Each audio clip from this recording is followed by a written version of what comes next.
Përshëndetje të nderuar miq, Albin Kurti ka dështuar ditën e sotme që të formojë qeverinë e re. Me vetëm 56 vota pro, nuk arritur t'i bëjë 61 dhe kështu që formimi i qeverisë me emra që prezantoi dhe programi kanë dështuar tashmë përgjegjësia kalon në dorën e presidentes për t'i dhënë mandatin partisë së dytë që doli nga zgjedhjet e 9 shkurtit të këtij viti. Për të analizuar situatën politike do të flasim me profesorin zotin Selatin Vetkoceri. Profesor, përshëndetje dhe faleminderit shumë. Përshëndetje, zoti Balla. Është diçka e pritshme që ne kemi biseduar edhe në intervista që kemi zhvilluar bashkë, por ndoshta sot rësia më e madhe ishte tek prezantimi i kabinetit.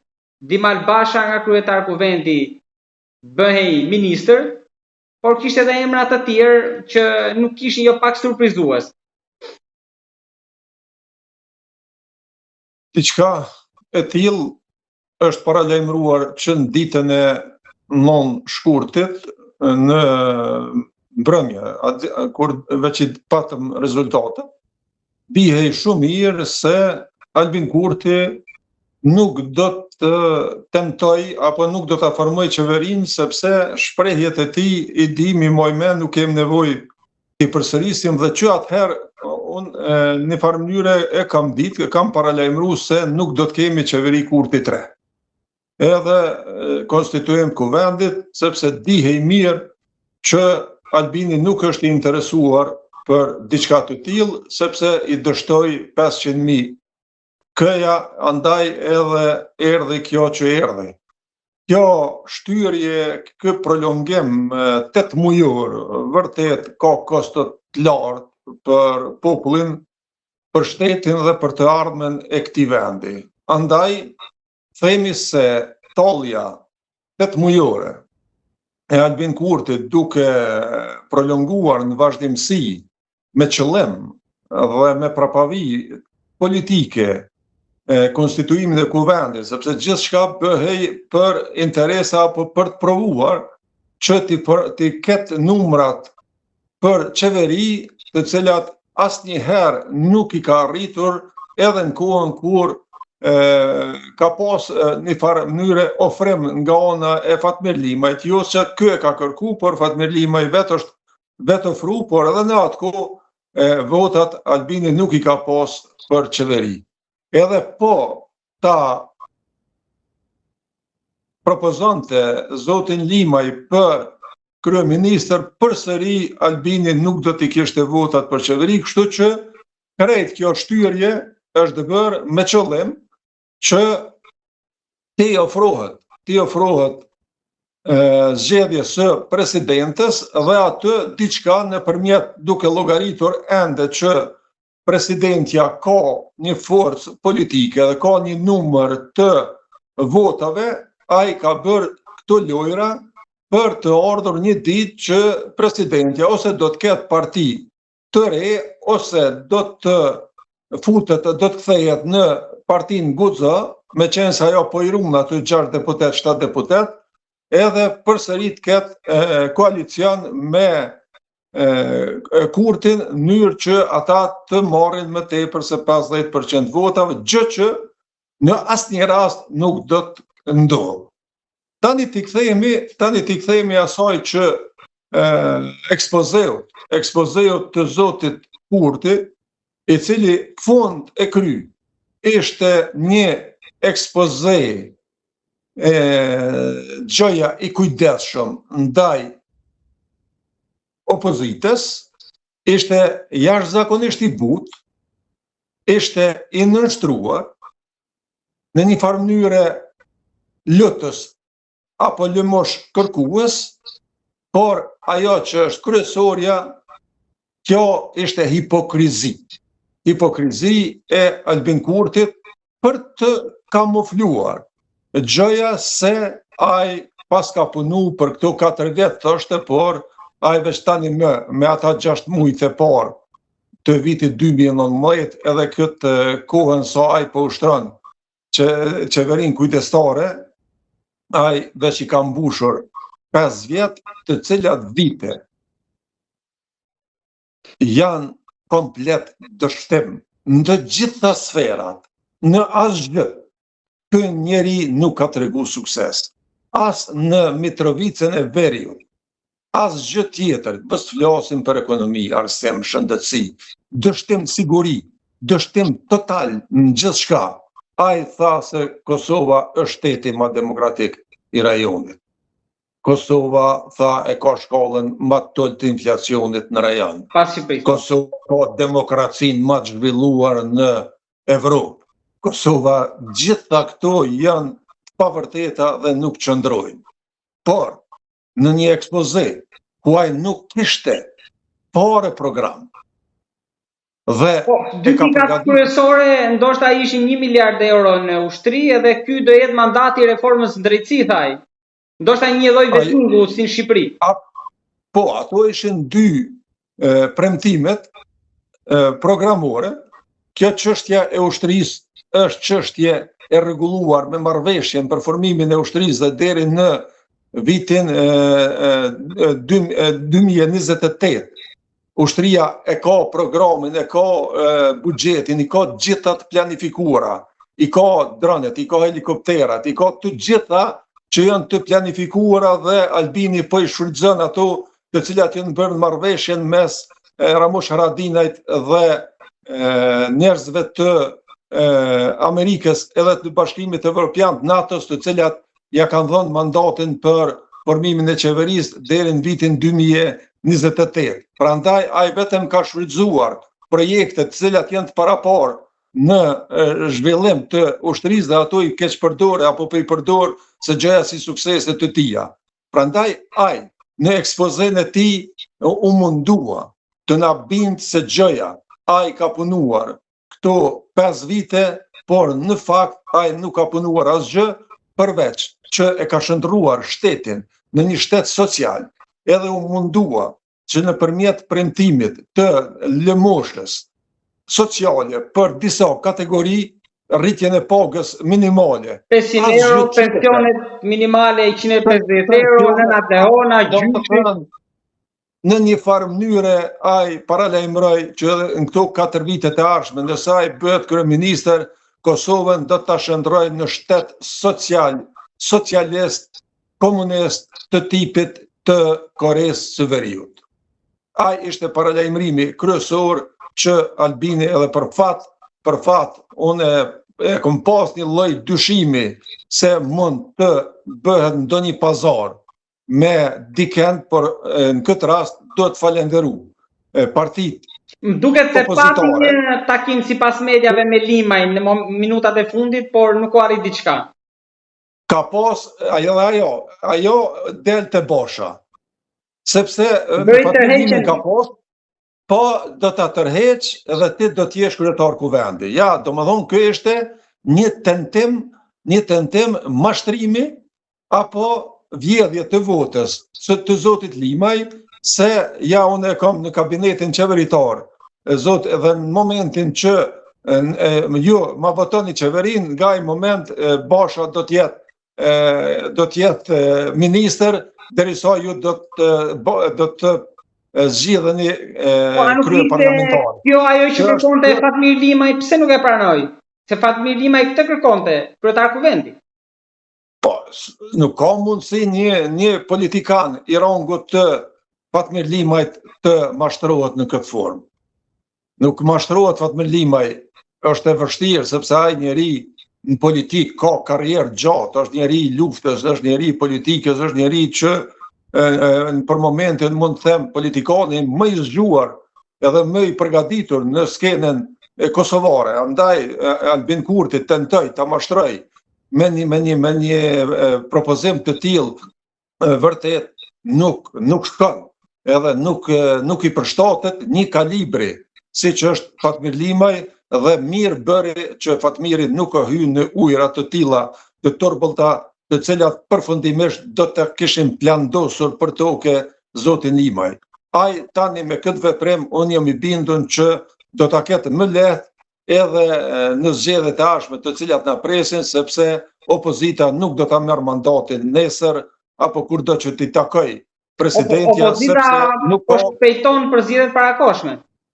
Po, do të shkojmë në zgjedhjet parakohshme, sigurisht mandati do të jetë sa më i shkurt, minimumi 30 ditë, maksimumi 45 ditë dhe brenda këtyre unë mendoj që do të jetë një optimum aty brenda 40 ditësh do të shkojmë në zgjedhje të parakohshme parlamentare, edhe është mirë. Është mirë që një popull që ka ditë në vazhdimsi të ndroj pushtetet, në këtë rast do të dënoj pajtorin e vetëm për mos konstituimin e kuvendit fillimisht për disa muaj, edhe tani për mos konstituimin e qeverisë, pajtori kryesor dhe i vetëm është Albin Kurti, i cili edhe mbrëm kur e takoi partinë i kishte vetëm një numër të vogël të anëtarëve të kryesisë, me gjas mungoj në atë mbledhje konsultative para mbajtjes së seancës sotme edhe Glauku Njufca.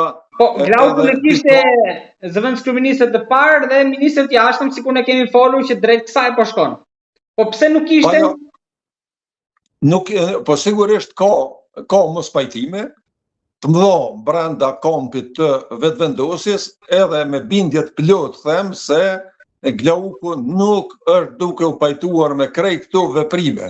Dhe Glauku nuk ka një personalitet që mashtrohet me pozitë të zëvendëskryeministrit apo ministrit të punëve të jashtme. Ai ka qenë ministri i punëve të jashtme dhe nuk themi se ka pas ndonjë sukses të dalluar në atë kohë të shkurtër sa ishte, por megjithatë unë mendoj që Glauku nuk ka është njeri parimor, është njeri i arsyeshëm dhe nuk e joshin pozitat e zëvendëskryeministrit apo ministrit punëve të jashtme, por atë më shumë e pengon ky prolongim, edhe kjo shtyrje dhe kjo zhagitje e qëllimit e cila është bërë deri sot me mos konstituim, që i ka kushtuar Kosovës miliarda dollar, por edhe shumë probleme, edhe shumë të këqija në arenën ndërkombëtare ku është pezullu dialogu, ku Kosova nuk është pranuar në Këshillin e Evropës, nuk është pranuar nga asnjë shtet i rëndësishëm ndërkombëtarisht. I keshëm një dy pranime dhe ato janë rezultati i Behçet Pacollit edhe një ish-ministri, derisa ministri Donika Gërvalla nuk ka bërë asgjë në diplomaci dhe po tani do bëj drejtësinë, që do bëj vettingun tani, nëse do ishte i besoj drejtësinë. Po merreni me men, ajo është tallja më e madhe që mund të bëhet shtetit me Donika Gërvallën, ministret të drejtësisë. Po tek lista kur e pat, çfarë u bëri tjetër përshtypje? Kishte intriga të tjera brenda listës të ministrave? Prej Donika Gërvallës, që ishte një intrig jashtëzakonshme me një Fatmir Spahia, nuk e di kush ishte i kulturës. Pastaj Dimal Basha, ministër, Artone Rizvanolli, Hekuran Murati, ministër. Të gjitha ishin për mua, Armend Muja, gjithashtu ministër. Këto ishin të pakuptimta, edhe nuk e di. Këta ministra të cilët u propozuan, duke e ditur qartë që kjo qeveri nuk pse kanë pranuar të futen në një listë e cila kanë qenë sigurt që digjet sot. Ndoshta e ka bërë siç e ka bërë Rama në Shqipëri, që ka bërë surprizë, nuk i ka marrë mendim paraprak. Rama e ka pas numrin e votave, Rama ka mund të bëj çfarë të doj, derisa Albini e ka ditë saktë që nuk i votohet qeveria, se s'ka arritur për këto 15 ditë ta bëj pazar asnjë sikur që ishte me zonjën Grajinca në zgjedhjet e kaluara, atëherë i duhej pak, po kësaj radhe po të blente, ju kanë dash dikon Spaku edhe 6 edhe 5 për ta marrë minimumin, por çka do ndodhte? Albini e din shumë mirë, se edhe po ta votonin 70 deputet, qeverisjen e tij ajo do të ishte qeverisje jo legjitime, jo legale, sepse kushtetuesja do t'i anulonte të gjitha votat e deputetëve që njëkohësisht kanë ushtruar detyrën e ministrave edhe kryeministrit. Domthoni kemi dikun 8 ose 9 Pastaj propozimi edhe i Rashiqit. Edhe i Rashiqit për nënkryetarit kuvendit u propozu për ministër, shiqeni, merrni me mend. Ato e kanë propozu nënkryetar, ai nëse është nënkryetar nuk mund të jetë ministër. Nëse është ministër nuk mund të jetë nënkryetar, po kjo është bënte tolli, ose më njëherë do ta bënte problemin, sot do duhet jepte dorëheqje bolla më njëherë. Edhe ta merr vazhdimin e seancës nënkryetari Albulena, që ka qenë edhe qëllimi. Si do qëndronte edhe Albulena zëdhënëse e Limajt, kjo pastaj imagjinat tjetër. Po, merrni me me, po dhe aty ka qenë interesante. Po të ndodhte ajo, por krejt këtu kanë qenë vetëm kalkulime para zgjedhjeve, apo u dok edhe programi që ai mundu të prezantoj atë letër dëshirave të mira të tij, por nuk ishte çka të prezantoj. Ai më tepër pat një parafushat, pat një fillim të fushatës, duke prezantuar program me rritjet pagës minimale, me subvencionim të shtesave për lehona kështu me radhë, për pensionistët pleq që i këqyrin apo kujdesen për fëmijët vegjël e tjera, duke tentuar në një mënyrë të vazhdoj blerjen e votave, siç ka ndodhur në zgjedhjet lokale, dëshironte të filloj të blej vota edhe për zgjedhjet e ardhshme me premtime me premtime të cilat na çojnë drejt një shteti puro social, për çka kisha dëshiru, por edhe mendoj që Albini përsëri mund të jetë i pari, por me një përqindje dukshëm më të vogël, dhe uroj që opozita që nesër do të jetë shumë e kujdesshme, edhe mos të paralajmërojnë bllokada apo vijat kuqe për njëra tjetrën, sepse kështu do ta rrezikojnë të ardhmen e vendit, edhe do ta rrezikojnë buxhetin e premtuar nga Bashkimi Evropian, nga fondet e ndryshme ndërkombëtare, të cilat tani veç kanë arritur në 1,5 miliard dhe kur u alokua kësti i fundit për gjitha shtetet përveç Kosova, e cila nuk e ka kuvendin e konstituar, dhe tani veç jemi fut në një fazë që ne do të fillojmë të humbim donacionet, ndihmat e një pjesë, jo të gjitha, por atyre që ju ka lënë afati 3 vjeçar, të cilat ende nuk janë alokuar, ne veç do t'i humbim milionat, të cilat janë shumë të rëndësishme në këto momente, sepse pa miratimin e kuvendit, marrëveshjet ndërkombëtare nuk mund të kalojnë. Andaj, edhe në këtë rast, do të humbim buxhet shumë të nevojshëm për Republikën e Kosovës, e cila po kalon momentet më të vështira në historinë e saj të pas luftës, kuptohet me keq qeverisjen e Albin Kurtit, që po e çon drejt humnerës këtë vend. Pra atë që e tha Ramush Haradinaj në fjalën e tij drejtuar kuvendit, qëndron dhe për fat keq ai njeriu që e ka ushqy propagandën edhe po i kundërvihet, edhe në fund do të jetë kurbani i vetëm Albin Kurti nga kjo lufta hibride që me vazhdimsi e ka përmend Albini, edhe ajo luftë hibride është ushqyer nga vetë Albini, edhe në fund do t'i kushtoj vetë Albinit. Zotëri Koceri, ju lutem, mësoni edhe diçka për ta mbyllur. Ju tha që vetëvendosja në zgjedhjet e parakohshme që pritet do ketë ulje, por kujt do t'i shkojnë këto vota? A mos do jemi ndoshta edhe pas atyre zgjedhjeve në të njëjtën situatë ku partitë do kenë 3 partitë kryesore të njëjtën numër, dhe sigurisht do jemi prapë në ngërç. Pra nga kjo krizë tani, qoftë edhe votat e koalicionit tashmë të thyer, AK edhe Nisma, kujt do t'i shkojnë përveç të tjerave të Albin Kurtit? Është brengosje pak që në këto kohë përveç që edhe 2 partitë e tjera janë në rregull, sepse PDK-ja akuzohet për votimin e Dimal Bashës, LTK-ja për faktin që nuk bëri koalicion, pra ka shumë interpretime. Atë bashkëdashta ta them këtë. Në këto momente, përveç VV-s që ka shumë plasaritje, ka shumë kundërshtime brenda radhëve të VV-s, ka shumë probleme. Njerëz me shumë kompetencë brenda VV-s janë shumë të pajtuar, disa prej tyre e kanë ikur, si që është Libornaliu, për ka dhe të tjerë shumë që ka mos pajtime të mëdha, edhe Glauku është njëri ndër ta.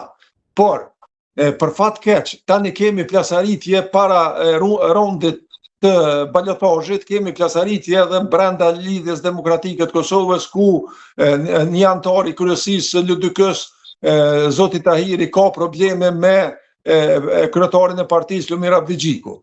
Gjë që nuk i shkon për shtati kësaj partie nëse dëshiron të rritet në zgjedhjet e ardhshme. Gjithashtu edhe çështja e Ramiz Lladrovcit.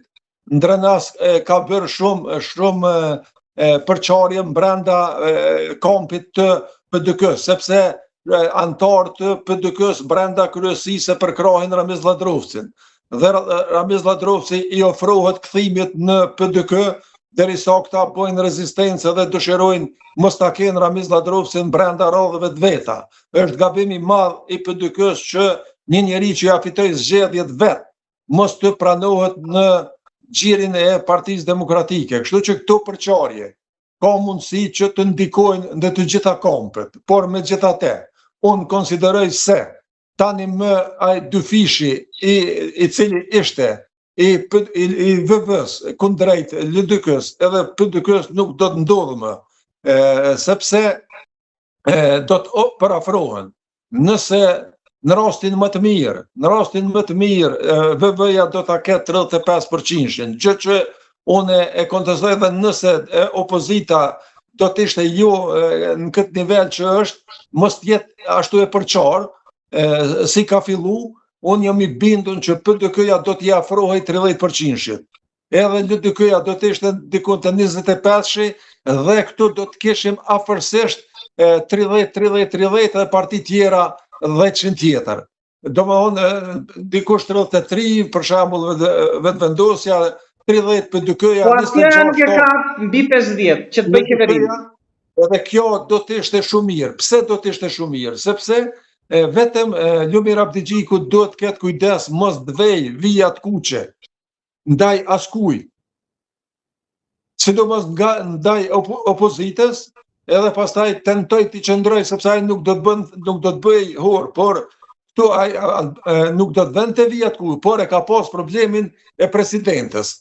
Edhe ai ka qenë qëllimi. Tani veç po i afrohemi zgjedhjes së presidentës edhe dihet përafërsisht kur del rezultati i VV-s, atëherë unë jam i bindur që opozita do të ketë koalicion edhe do ta largojnë nga pushteti Albin Kurtin, i cili tani më është rrezik shumë i madh nëse vazhdon ky njeri, edhe unë frigohem se Kosova shumë lehtë mund të zhbëhet apo mund të ndodhë ndarja përfundimtare sipas marrëveshjes së Brukselit, edhe të Ohrit dhe Mitrovica e Veriut, sipas projektit të aneksit të Ohrit, e merr pavarësinë apo në një farë mënyrë autonominë substanciale, edhe e cila do të jetë një krahin brenda autonome brenda Republikës Kosovës, me bile me kompetenca ekzekutive. Edhe ju për të akuzoni Albin Kurtin, që ja ka dhënë ai,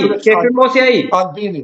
Albini ka bërë edhe është duke i bërë komplet të gjitha realizimin e marrëveshjes, marrëveshjeve teknike të cilat janë të parapara me marrëveshjen e aneksin të Ohrit, edhe atë në koordinim të plot me Vučićin janë duke i zbatuar pik për pik marrëveshjet, vetëm janë duke u shtirur se gjëja ata janë, apo Albini është pengesa kryesore derisa ai realizon gjithçka nga aneksi i Ohrit në heshtje, nga Vučići janë të marrë vesh që Vučići mos të reagoj fare, edhe kështu që të implementohen marrëveshjet dhe në fund të realizohet ajo marrëveshje e cila është disa herë më e keqe se sa marrëveshja e vitit 2013, edhe marrëveshja aneks marrëveshja e Isa Mustafës e 2015. Bile Isa Mustafa e ka pas para po atëherë, apo ka bo kërkesë që pas çdo marrëveshje të çohet në gjykatë kushtetuese edhe të vlerësoj gjykata kushtetuese a ka shkelje. Kështu që nëse do të dërgohej marrëveshja e Ohrit në gjykatë kushtetuese, jam i bindur, jo 23 sa i kishte ajo e 2013, por i ka ma tepër se 25 shkelje të rënda të cilat kanë të bëjnë me statusin e asoj pjese veriore e cila me aneks marrëveshjen e Ohrit është faktikisht autonomi substanciale me kryeqytet edhe me funksione ekzekutive të cilat do t'i ketë lista serbe në Mitrovicën e Veriut.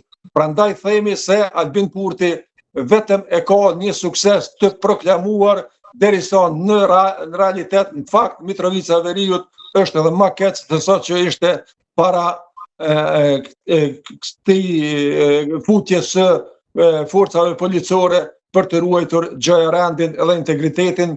Kjo çështja e integritetit është çështje e amerikanëve dhe është çështje e KFOR-it, nuk është çështje e ushtrisë tonë edhe policisë tonë. Profesor, të lutem, më thuaj edhe diçka, duke qenë se jemi në kuadrin e gjithmonë duke me skenarët, duke hipotetizuar çfarë mund ndodh. A ka cili është ndikimi i Vjosa Osmanit tek lista Guxo? Ka shanse që pas zgjedhjeve deputetët e listës Guxo, ndoshta në një skenar të mundshëm, mund t'i bashkohen LTK-s në këmbim që Osmani qëndrojë në mandatin e dytë dhe ndoshta Abdi Xhiku mund të jetë kryeministër? Bazuar në raportet historike të kaluara të familje apo të Lumir Abdi Xhikut me zonjën Osmani, është e mundur. Kjo nuk mund të jetë vetëm prognozë, ma problem do të jetë tash prishja e zonjës Vjosa Osmani me deputetet të cilët tani për shembull ai Peci është ma vetvendosje se Albin Kurti, edhe aty është problemi, edhe Haxhi Abdyli dhe disa deputet tjerë, ose Donika Gërvalla, si duket e kanë përqafuar komplet projektin gjatë verës në Gabon. Ai është rreziku. Ma tepër Vjosa Osmani mund të formoj një parti të re, për shembull me tipin e këtij zotit nga Mitrovica i cili e bëri një koalicion për pushtetin lokal, zoti Tahiri, që patën edhe ato përplasje që i patën me kryetarin e partisë, por qëndron e vërteta se Lumir Abdi Xhiku është shumë i afërm me zonjën Vjosa, sidomos me prindën Sadriun, burrin e zonjës Vjosa, dhe kështu që aty planifikohet. Edhe pse Vjosa po lun dy karta, edhe është u bë përpjekje me bind Albin Kurtin, edhe u doken sepse Vjosa e ka ditë qartë që nuk zgjidhet Albin Kurti. Edhe reagimet janë pritë reagimet e gjykatës kushtetuese, por mirë bëri gjykata kushtetuese që nuk dha përgjigje në rastin e ankesës që kanë bërë deputetët serb, sepse ata kanë bërë kërkesën e njëjtë dhe gjykata për kërkesën e njëjtë nuk jep dy herë përgjigje për të njëjtën pyetje, andaj dhe për atë arsye është sepse po të jepte përgjigje do ta konsideronte përsëri të pakonstituar kuvendin, miru bë që nuk ndodhi kjo, edhe presidentja e ka ditë për atë arsye edhe barti mandatin, kështu që unë mendoj që po bëhen lojra të tilla, po bëhen para përgatitje të tilla, edhe shpresa edhe Albin Kurtit, por edhe LDK-s, janë që dy palët ta kenë në anën e tyre zonjën Vjosa Osmani, por për fat tani në këto zgjedhje të parakoshme presidentja se dia do ta ketë gatishmërinë të jap dorëheqje dhe të kaloj në një subjekt politik, gjithçka është e mundur, dhe tani në këto kushte do t'i bie që Dim Albasha do t'jetë edhe president i përkohshëm nëse ndodh kjo. Nëse ndodh kjo, atëherë do t'jetë gjëja më e keqe që mund t'i ndodh Kosovës, që një njeri anti-UÇK i cili ka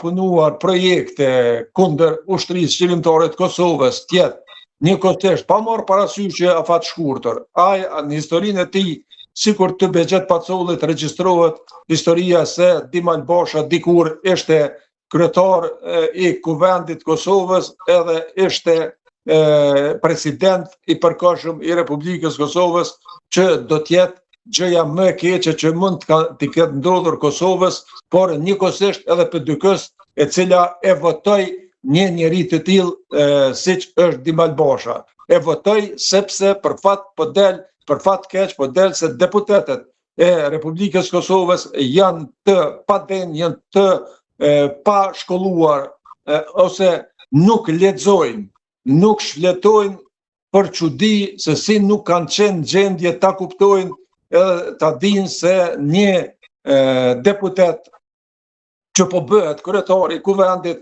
dikur në vitin 2012 ka pas një botim me bashk autore, një antishqiptare e dëshmuar, e cila çdo punim të saj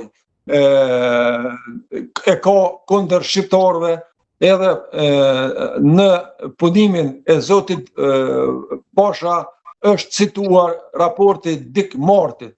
Ajo është e keqja më e madhe kur merr si citat në punim shkencor një njeri i cili ushtrinë qëllimtare të Kosovës e ka quajtur ushtri kriminale, e financuar nga paratë dyshimta, nga paratë drogës edhe të prostitucionit. Kjo është e keqja, dëmi më i madh që ai ja ka shkaktuar vetes edhe vetëvendosjes në këto momente, kur edhe shohim që brenda radhëve të vetëvendosjes ka pakënaqësi të mëdha.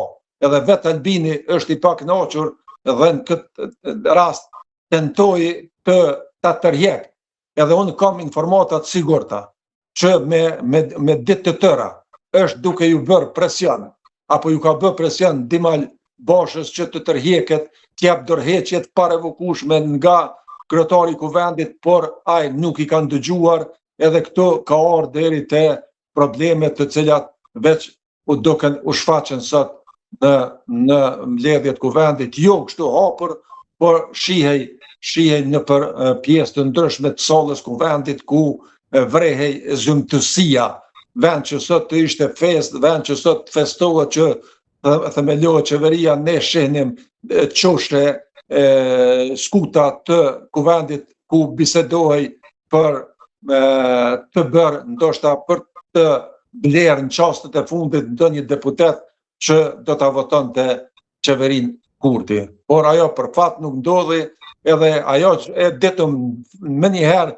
që nuk do të kemi qeveri, sepse nuk ishte asnjë ambasadë musafer në sallën e Kuvendit, sepse ata e kanë ditë edhe u duk mirë që ambasadat janë kundër qeverisjes Kurti, edhe jam i bindur që më nuk do të kemi qeveri Kurti në të ardhmen, sepse është e dëmshme edhe rrezik i madh për Kosovën. Andaj urojmë edhe kërkojmë të vetëdijsohet ky popull, edhe të mos votoj ata që